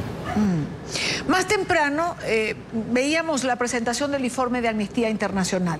La ponencia que hacías, comparabas cómo en lo que va de año se ha acelerado el deterioro en comparación a 2017. ¿Cómo traducimos o cómo se refleja ese deterioro en cifras? Bueno, para darte un ejemplo, en el tema de trasplante, que es el que más se me llega a la cabeza, ¿sí? Solamente en el año completo hubieron 20 rechazos de órganos, solamente el año pasado. Obviamente hubo ausencias prolongadas de medicamentos. Este año, solo en el mes de enero, hay más de 31 rechazos de órganos, 8 pérdidas de órganos totalmente, y la situación sigue alarmándose y creciendo más rápidamente el daño que se le está haciendo a la población. O sea, la diferencia del año pasado que es más consecuente las muertes y los daños que se le están generando a la población. Ya es diario, ya ni siquiera es semanal, ya el daño es diario lo que estamos recibiendo reporte. Y a veces que nos preguntan cómo reportar esta situación tan grave, es tan difícil y tan grave la situación de todas las patologías en el país y que está ubicado en todo el territorio nacional, la emergencia humanitaria, que se nos hace muy difícil como ONG documentar la magnitud del problema. Y es por eso que nosotros estamos ahorita bajo un proyecto que le vamos a pedir a los médicos que nos ayuden para poder documentar de manera más eficaz el impacto de esta emergencia humanitaria que se está viviendo. Ahora, Francisco, el gobierno insiste en la negativa de abrir un canal humanitario, insiste en la negativa de no permitir ayuda internacional. ¿Tiene solución esta situación? Solución siempre hay y se ha planteado una solución viable, una situación de aliviar lo que estamos viviendo. ¿Cuál es esa solución? Activar los mecanismos de cooperación. No hay cómo el gobierno solucionar esto sin ayuda internacional. Cuando tú pasas de una crisis humanitaria a una emergencia humanitaria, la emergencia humanitaria es porque el gobierno ya no tiene ni siquiera los mecanismos internos para solucionar el problema del tema de la salud y nutrición, que no hay que dejarlas por fuera. Entonces, ante la emergencia, existen mecanismos bien definidos que no significa intervención militar, sino significa llegada de medicamentos, insumos a los hospitales que pueden ser activados. Inclusive, les adelanto, el gobierno japonés ya ha colaborado con estos fondos para traer kits hospitalarios y el gobierno ruso recientemente adquirió unos kits hospitalarios para ayudar el tema de la situación hospitalaria en el país. ¿Por qué no activar estos mecanismos con todos los países puedan ayudar y aliviar esta situación de una vez por todas? O sea, que el gobierno no puede decir que estos mecanismos son intervención, porque si no estaríamos hablando que Rusia está interviniendo en Venezuela o que Japón estaría interviniendo en Venezuela de una forma humanitaria. No vale, claro. Es la situación que debemos activar los mecanismos, es la única solución. La gente se está muriendo diariamente. Ahora, Francisco, una última pregunta. Todo esto ha empujado, es uno de los factores de la migración masiva. Hay gente que huye por la frontera para atender problemas de salud. ¿Tienen en Codevida reportes de esto? Sí, la migración a los países vecinos ha sido grande y los reportes que tenemos y las proyecciones que tenemos es que si no se atiende la emergencia humanitaria, no tanto en la frontera, dentro de Venezuela, donde se origina el problema se origina en Venezuela. Las Naciones Unidas se tienen que enfocar dentro de Venezuela, porque si no es así, se va a multiplicar por cientos y cientos de personas buscando atención médica y buscando alimentos y nutrición para poder aliviar la situación. Entonces, ¿qué es lo más sensato? Que las Naciones Unidas se enfoquen en donde está el problema, dentro de Venezuela. Francisco Valencia, presidente de Codevida, gracias por acompañarnos en la tarde de NTN 24. Gracias, buenas tardes. Igual para ti, Francisco. Por otra parte, la oposición califica como una farsa electoral y un nuevo golpe de Estado la propuesta de Nicolás Maduro de realizar el 22 de abril unas mega elecciones, donde se escojan no solo de presidente o al presidente de la República, sino también a los diputados y a los concejales. Hasta el momento solo un disidente chavista y un pastor evangélico son los contendores de Nicolás Maduro, que le apuesta a la reelección. Nicole Colters prepara un informe. Una elección para elegir 165 diputados en la Asamblea Nacional, diputadas y diputadas de los consejos legislativos de los 23 estados y los concejales de los 335 consejos municipales de los 335 municipios del país. Una mega elección. Con esta propuesta responde el presidente Nicolás Maduro a la decisión de la Mesa de la Unidad Democrática de no medirse en elecciones presidenciales, tras argumentar que hoy no existen garantías para acudir a las urnas. Ante las agresiones, ante la errática conducta de la MUD, más elecciones. Los opositores califican la propuesta de mega elecciones como un nuevo golpe de Estado. De un mega fraude, esta simulación electoral que el gobierno pretende, sencillamente no puede ser avalada. Nosotros no podemos prestarnos a este juego perverso de servirle de mampara al régimen. Los más importantes partidos opositores, junto a la tarjeta de la Mesa de la Unidad Democrática, se encuentran invalidados por el poder electoral. Los principales líderes inhabilitados, presos y perseguidos. Rivales fuertes no existen. Hasta ahora, el disidente chavista Henry Falcón y el pastor evangélico Javier Bertucci son los contendores de Nicolás Maduro. Mi prioridad sobre la mesa es Venezuela y no un partido, aunque me postulará seguramente pues algún partido o más de uno. A juicio de opositores, estas postulaciones contribuyen a mantener la farsa electoral. Quien hoy se preste para hacerle el juego al gobierno a sabiendas que va a perder, porque el resultado está cantado, por eso digo con tanta seguridad, este resultado electoral está cantado en estas condiciones en las que la están planteando. Y prestarse para ese juego, habría que preguntarle a Henry Falcón, entonces, ¿por qué te presentas? ¿Me van a decir que para defender el voto? Que si hay sectores de la dirigencia que no terminan de entender la magnitud de la desesperación de la población venezolana, bueno, tendrán que, y deciden además convalidar alguna convocatoria de la constituyente, yo creo que ya ha llegado el momento de asumir que ya no pueden ser considerados como parte de las fuerzas que se oponen a esta dictadura.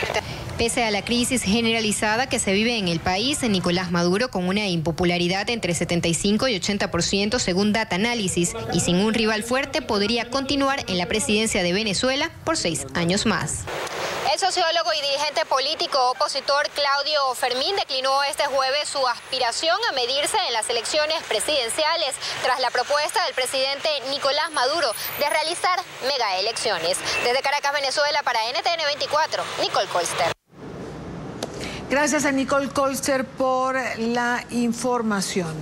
Bueno, se retiró Claudio Fermín y avanzada progresista Henry Falcón, que fue gobernador en el estado de Lara, al centro del país, ha dicho que está pensando si va o no va.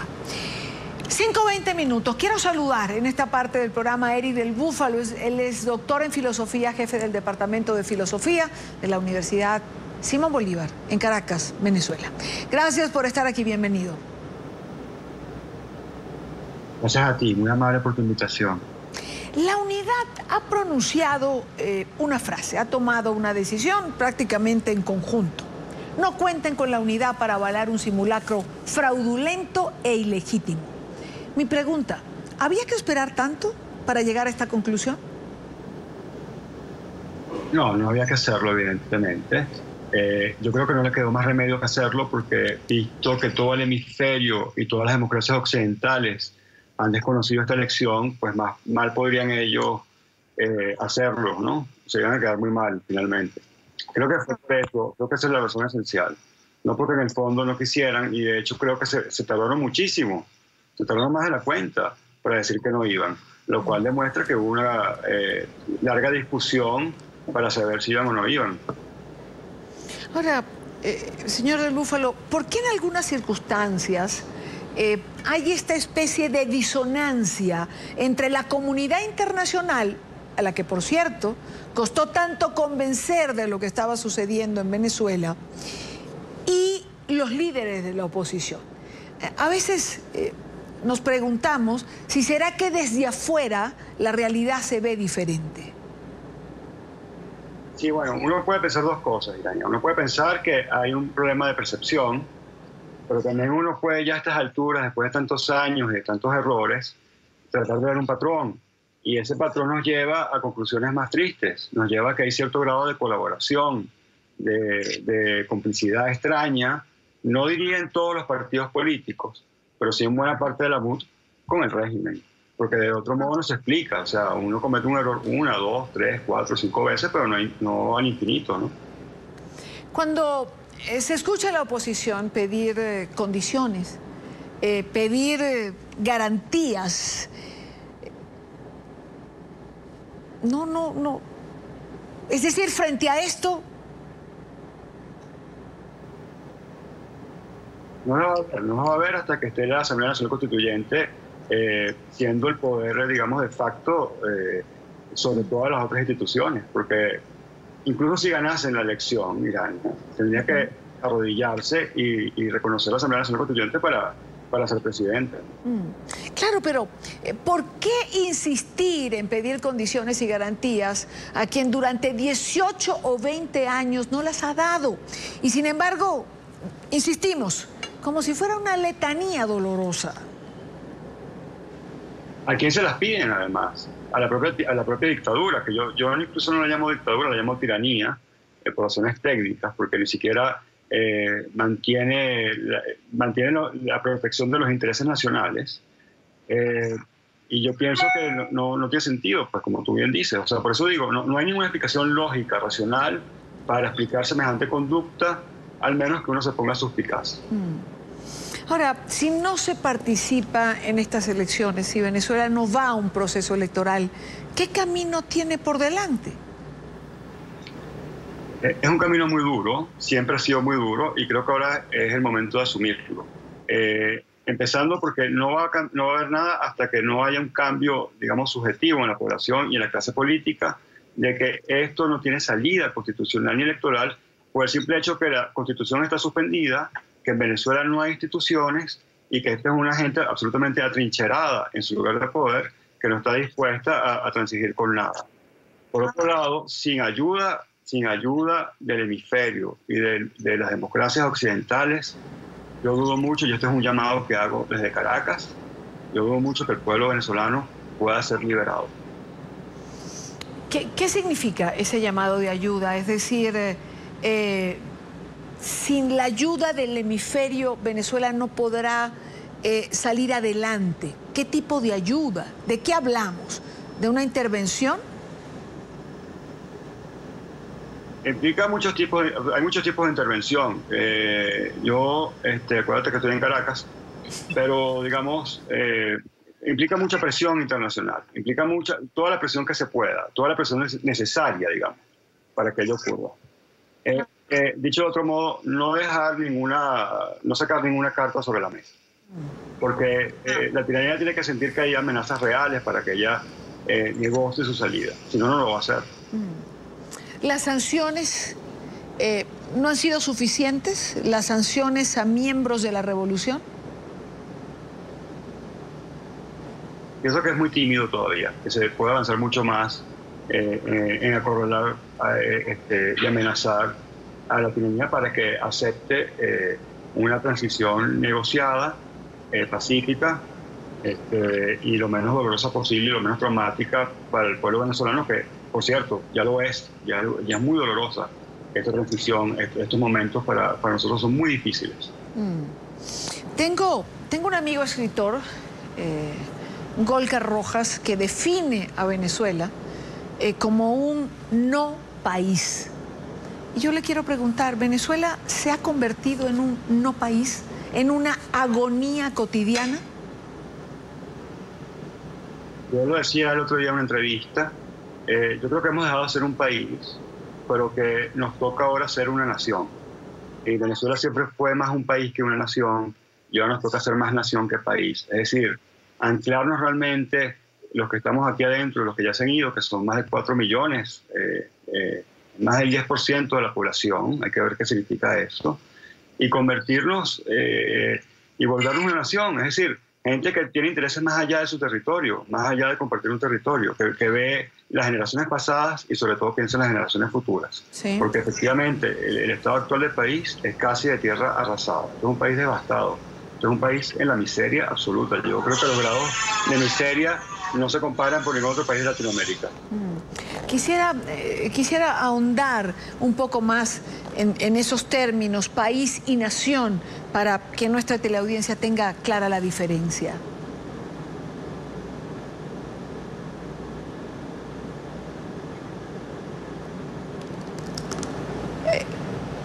Repito la pregunta, tengo problemas en la comunicación, pero me parece importante que todos tengamos la diferencia entre país y nación, porque hay una diferencia que ya la van a entender. Nuestro equipo de producción me dice que vayamos al corte. Ustedes saben que cuando estamos hablando con Venezuela siempre hay un problema en la comunicación. Hagamos una pausa. Seguimos con Eric del Búfalo. Al regresar, ya venimos.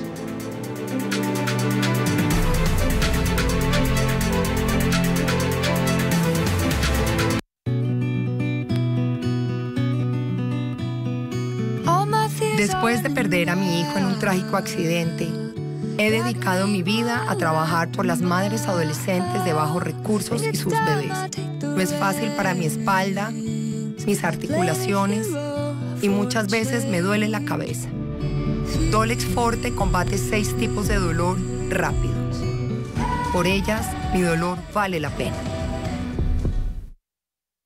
Mi nombre es Yamila. Tengo 7 años y tengo cáncer. No me crecía el pelo, lo tenía viejo, rizo. Y después, cuando llegué aquí, se me fue el pelo. Me tengo que pusir esto para que no me vean con el pelo. Es la tercera vez que ella enferma de leucemia. Nos cambió nuevamente la vida. Si estuviera en las manos de uno decir, te doy mi vida para poder salvar la tuya, y uno no puede. St. Jude Children's Research Hospital lucha todos los días para salvar la vida de niños con cáncer y otras enfermedades terminales. Tú puedes ayudar a St. Jude a salvar la vida de niños como Yamila. Por favor, llama ahora mismo y conviértete en un ángel de esperanza de St. Jude por solo $19 al mes. Tus ojos me dicen que hay esperanza, que ella va a superar esta prueba. Por tercera vez, pero la va a superar. Las familias nunca reciben una factura de St. Jude por nada. Llama con tu tarjeta de crédito o débito y recibe esta camiseta de St. Jude que puedes usar para mostrar tu apoyo para ayudar a St. Jude a salvar la vida de niños como Yamila. Quiero decir gracias, St. Jude,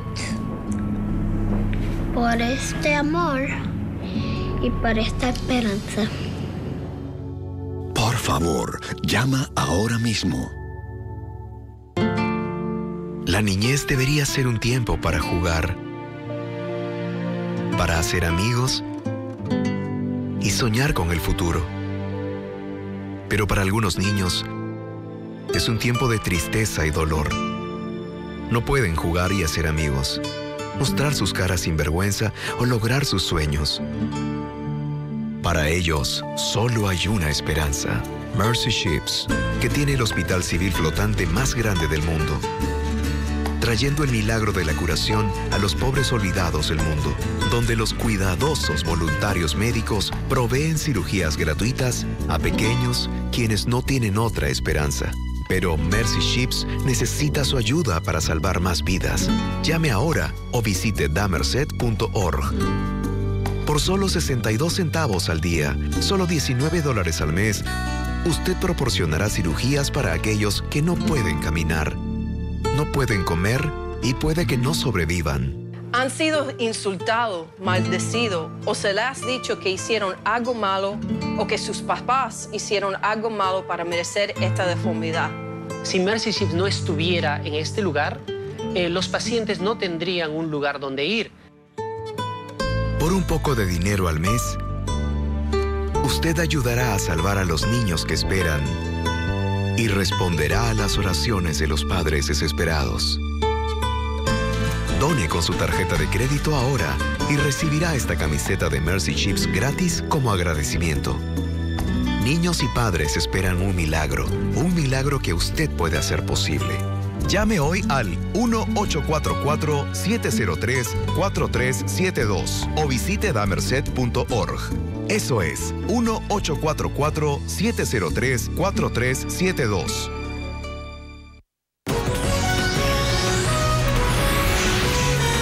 Continuamos con La Tarde.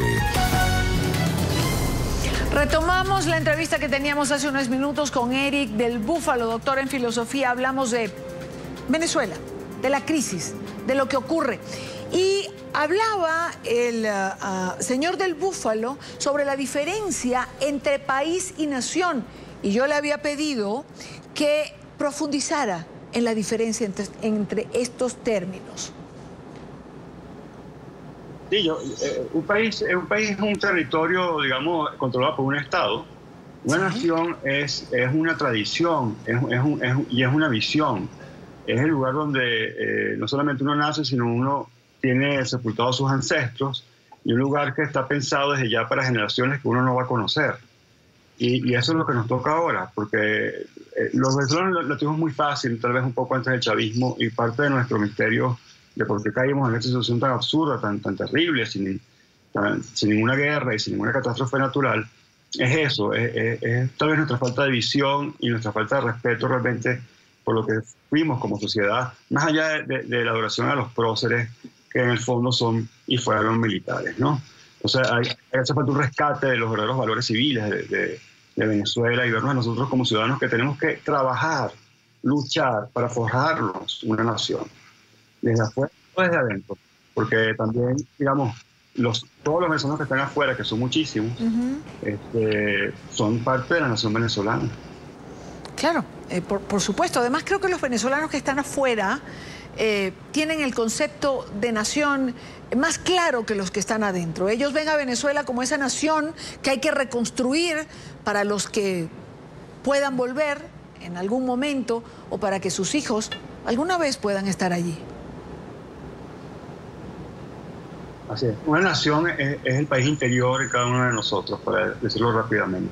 Y está siempre donde esté un venezolano, habrá la nación venezolana. Es un buen concepto.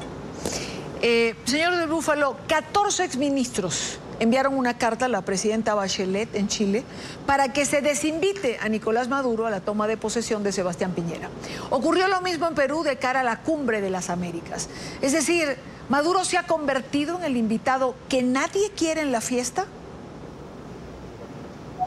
Es un indeseable, es impresentable, ¿no? Es muy lamentable que en el 2018 tengamos un sistema como en el Venezuela, no se explica. O sea, se explica en Cuba porque quedó encapsulada, digamos, en el tiempo, lamentablemente también. Pero no se explica que se haya dejado a Venezuela tan sola hasta ahora y que, bueno, menos mal, al menos ya creo que el mundo entiende qué es lo que ha pasado aquí y ya se ve con más claridad qué es lo que padecemos los venezolanos, que creo que hasta hace poco, hasta antes de las protestas del año pasado, no se entendía muy bien o no se quería ver. Ahorita creo que es innegable. Ahorita creo que es innegable que Maduro es un impresentable para cualquier demócrata del mundo. Se tardó mucho en llegar allí, pero le pregunto, de una forma coloquial, ¿nunca es tarde cuando la dicha llega? Bueno, siempre es mejor tarde que nunca, diría yo, por supuesto. Pero ojo, no, esto no solamente es una, digamos, no solamente hay que reconocer esto, hay que ayudar a Venezuela. Porque además Venezuela puede ser, si se descompone la situación, si Colombia cae en manos de fuerzas no democráticas, que también es un peligro latente, vamos a estar en una situación geopolítica muy compleja para América Latina toda. Pareciera que cuando otros países como Ecuador, Argentina han dejado atrás el populismo en Colombia, existe esa posibilidad de que las cosas tomen otro rumbo, es decir, ¿cómo se comprometería esa geopolítica regional de ganar en Colombia una fuerza de izquierda o marcada por el populismo? Yo creo que, si me permites, Diana, yo creo que es un poco más que populismo. Yo creo que son proyectos totalitarios, son proyectos que tienen una concepción, digamos, del poder revolucionaria, y que por todos los eufemismos que ellos quieran utilizar, los hechos se ven claramente, y Venezuela es la prueba viviente de ello. Entonces, yo creo que es más que populismo, es un peligro de que la república, por ejemplo, la República Colombiana se pierda como república, como efectivamente se perdió la República de Venezuela. ¿Por qué se salvaron Ecuador y Argentina? Yo creo que Por dos cosas, porque eran proyectos que eran más populistas que totalitarios, como en Venezuela, y porque creo que las fuerzas vivas, los anticuerpos de la sociedad, estaban más fuertes y actuaron a tiempo. En Venezuela creo que el país estaba muy debilitado cuando llegó el chavismo y no supo, no entendió, o no supo, o no tuvo la fuerza para defenderse. Y creo que eso tiene parte que ver con taras que arrastrábamos de antes del chavismo. Eric del Búfalo, gracias por haber estado con nosotros en NTN 24. Saludos. Gracias a usted. Hagamos un corte, vamos a cumplir con los compromisos de la planta. Y al regreso, México y esta precampaña en la que parece estar inmerso el país. Carlos del Valle y Joely Ramírez nos acompañan, ya venimos.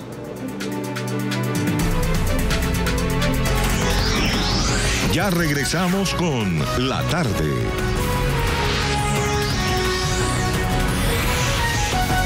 Si usted, al igual que muchos otros, tiene la cobertura de Medicare y de Medicaid de su estado, le presentamos información importante para saber. Ahora podría obtener más beneficios de salud de los que ya tiene. Se trata del plan United Healthcare Dual Complete. Saber si usted o un ser querido son elegibles es sencillo. Llame ahora para hablar con nosotros. Podemos explicarle todo. Medicaid le brinda beneficios y Medicare también le ofrece algunos. Pero un plan Dual Complete puede ofrecer más beneficios y características en comparación con Original Medicare. Tendrá muchos médicos y hospitales entre los que podrá elegir. Además, tendrá cobertura de medicamentos recetados. Y según donde viva, también puede disfrutar de otros beneficios realmente importantes, como la atención dental, cobertura oftalmológica y traslados hacia y desde su médico. Incluso puede recibir un catálogo de productos de salud con créditos que puede usar para comprar artículos cotidianos. Y lo mejor de todo es que con este plan no hay un costo adicional para usted. Recuerde que si tiene Medicare y Medicaid, tiene posibilidades de obtener el plan Dual Complete. Entonces llame ahora para hablar con nosotros y obtener más información. O pida que un agente autorizado lo visite en su hogar y lo acompañe por todo el proceso paso a paso. Sabemos que la atención médica puede ser confusa. United Healthcare puede enderezar la situación. Con 40 años de experiencia, puede contar con nosotros durante todo el proceso.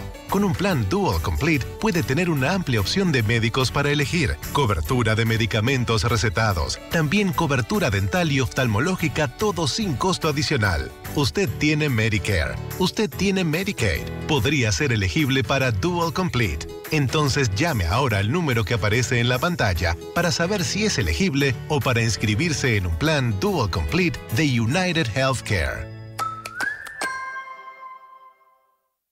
La Tarde, entrevistas, personajes y opinión. Es tema en el programa La Noche. Presentamos en primicia uno de los testimonios claves con los que la Fiscalía de Colombia logró establecer la forma como las FARC habrían escondido por lo menos 650.000 millones de pesos, producto de sus actividades criminales.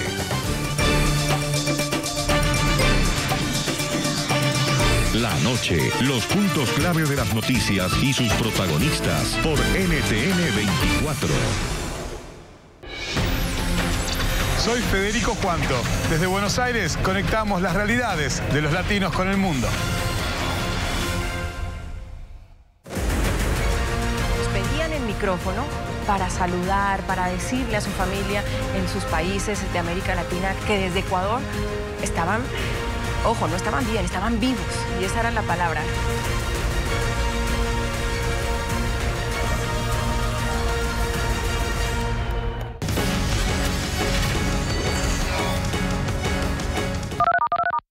Humillado, rechazado, escondido en la oscuridad. Imagina que tu niño no pudiera disfrutar de las cosas más simples, como reír, tener amigos o tan solo poder mostrar su rostro sin vergüenza. Cada año, cientos de miles de niños pobres nacen con labio o paladar hendido. No pueden comer, ni hablar.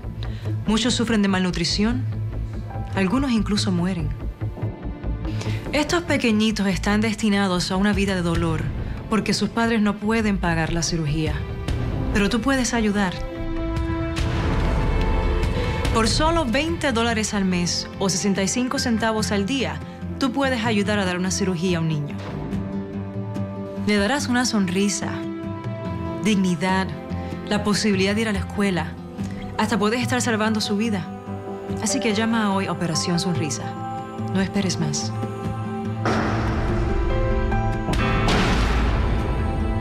Hoy, miles de niños sin esperanza se esconden en la oscuridad. No queremos negarles nuestra ayuda. Equipos médicos están a la espera para donar su tiempo. Solo se necesitan los fondos para ayudar a más niños. Tu gesto de amor, tu donativo de solo $20 al mes, puede ayudar a pagar una cirugía para un niño. Llama hoy. Ponle fin al dolor, la vergüenza y la soledad. Únete ya y recibe una camiseta gratis de Operación Sonrisa. Visítanos en operationsmile.org o llámanos al 1-866-901-7818. Los niños te están esperando.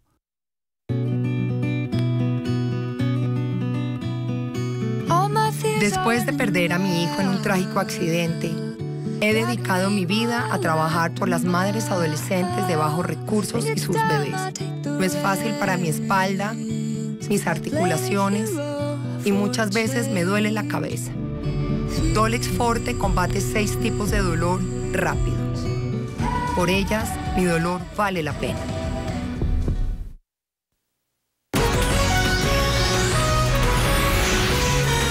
Continuamos con La Tarde.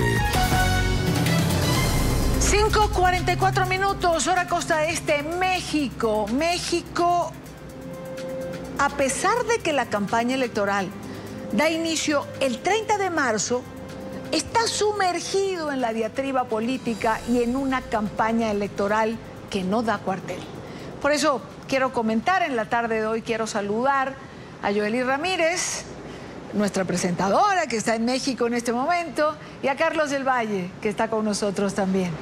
Así que, pues me encantaría que me dieran su impresión, cómo está la calle, cuál es el ambiente, cómo se preparan, cómo va a ser esta campaña electoral.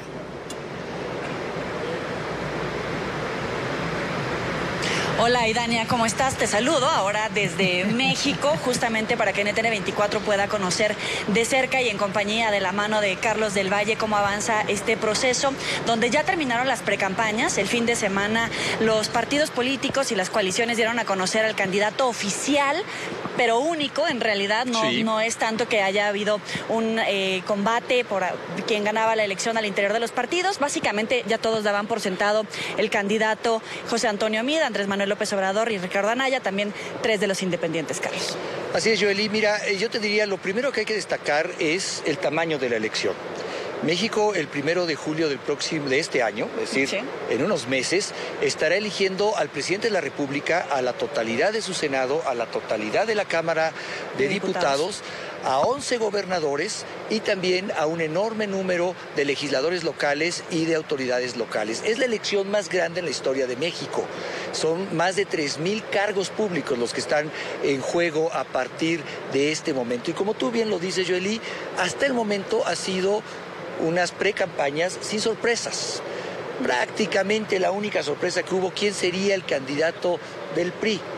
El presidente de la República tendría que elegir entre sus más allegados para encaminarlo a la candidatura del PRI. Fuera de ahí, hasta el momento, todo transcurre según el guión. El candidato, ha habido 3 alianzas, también hay que decirlo. No hay un solo partido que se presente solo a estas elecciones, cada uno han hecho alianzas y esto nos tiene configurados por lo pronto a 3 candidatos, uno que encabeza el PRI, otro que encabeza la alianza del PAN con el PRD, derecha e izquierda, una cosa también que habrá que ir entendiendo, junto con Movimiento Ciudadano, y un candidato más, un eterno candidato más de la izquierda, Andrés Manuel López Obrador. Hasta el momento son los candidatos. Puede haber, por lo pronto, 3 más que son independientes. Sí, así es, 3 independientes, pero este fin de semana que acaba de pasar, fueron ya dados a conocer como candidatos oficiales. En este momento son candidatos virtuales hasta que les entreguen la constancia como tal. Es decir, que en este periodo todos ellos tienen reuniones privadas con algunos medios de comunicación, tienen actividades privadas, no se pueden pronunciar para convocar el voto para las elecciones que se van a llevar a cabo el próximo 1 de julio. Pero este fin de semana, entre todas las diferencias que puede haber entre los candidatos, hubo algunos puntos de coincidencia, que son cuáles son las principales prioridades en México. Los tres coincidieron en corrupción, en el tema de impunidad y en el tema de inseguridad. Hay coincidencia en esos temas, por lo menos en el diagnóstico. Sí. Ninguno coincide en la solución, por supuesto. Pero yo te diría, además es un reflejo de lo que mexicanos pensamos con respecto a la corrupción y a la impunidad. Si te parece, vamos revisando lo que cada uno de ellos decían. Esto es lo que decía el candidato del PRI Verde Ecologista con respecto a la impunidad. Con mi ejemplo y mi conducta, sometida cada día a la evaluación crítica y objetiva de los mexicanos, seré implacable en el combate a la corrupción. Bueno, pues ahí lo tienen. Era el primer diagnóstico, como te digo, Yoli, un diagnóstico largamente compartido por los mexicanos. Yo te diría prácticamente es el lugar común hoy cuando se habla de, entre los mexicanos hablamos de la problemática que estamos viviendo, lo complejo que esto significa, se reduce a impunidad y por supuesto a corrupción. Vamos a escuchar lo que dice ahora Ricardo Anaya. Lo digo con absoluta claridad. Lo que México necesita no es un Mesías con ínfulas de perdonavidas. Lo que México necesita es la aplicación inequívoca de la ley. Yo sí voy a terminar con el pacto de impunidad. No va a haber venganza, pero sí habrá justicia. El que la hizo, la va a pagar. Y bueno, Andrés Manuel López Obrador, que además ha sido muy polémico en sus declaraciones, él habla de la república amorosa, habla del perdón incluso a los criminales, él habló abiertamente a dar una amnistía a los grupos criminales que se arrepintieran y dejaran las armas. Bueno, esto también es lo que dijo en su toma de protesta como candidato con respecto a cómo combatir el crimen y la impunidad de nuestro país. Soy terco, es de dominio público, necio, dicen, obcecado, perseverante, o como suele llamarse a quienes defienden ideales, principios o alguna causa. Con esta misma convicción actuaré como presidente de la República.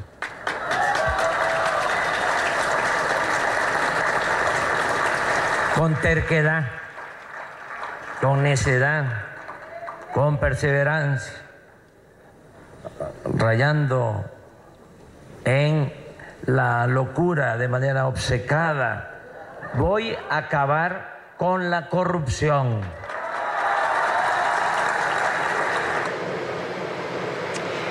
Es así como resumía Andrés Manuel López Obrador qué va a hacer frente a la inseguridad, al clima de impunidad, de corrupción que hay en México. Incluso proponía una constitución moral. Sí. Obviamente todos en México se preguntaban qué significa eso. Hasta ahora ha hablado de amnistía a criminales. Muchos se preguntan si no será más bien un debilitamiento del Estado frente al crimen organizado. Un tema muy importante, el combate al narcotráfico en nuestro país, que tanto el presidente Calderón como el presidente Enrique Peña Nieto han tomado en sus agendas. El combate al crimen organizado y al narcotráfico siempre ocupan un titular importante en los medios internacionales por este sentido México, y es en ese sentido como la inseguridad también está tomando alguna importancia en la agenda pública de los candidatos a la presidencia de México. Y Dania. Una pregunta antes de despedirlos. Terco, decía Manuel López Obrador, terco, 12 años lleva tratando de ser presidente. Las encuestas en este momento le dan como ganador. Diferencias entre primero, segundo lugar. Bueno, es difícil saberlo. Ciertamente hay una coincidencia en todas las encuestas en México, y es que todas, la que se ha publicado, da por ganadora en este momento a Andrés Manuel López Obrador, una opción de izquierda que, como tú bien dices, Idania, lleva muchos años persiguiendo ya la presidencia. También hay que decirlo, el segundo lugar lo ocupa Ricardo Anaya, este hombre que ha logrado un frente entre la izquierda y la derecha, entre el PAN y el PRD, que esto para la política mexicana era agua y aceite. Él logra este frente y se ubica en un segundo lugar.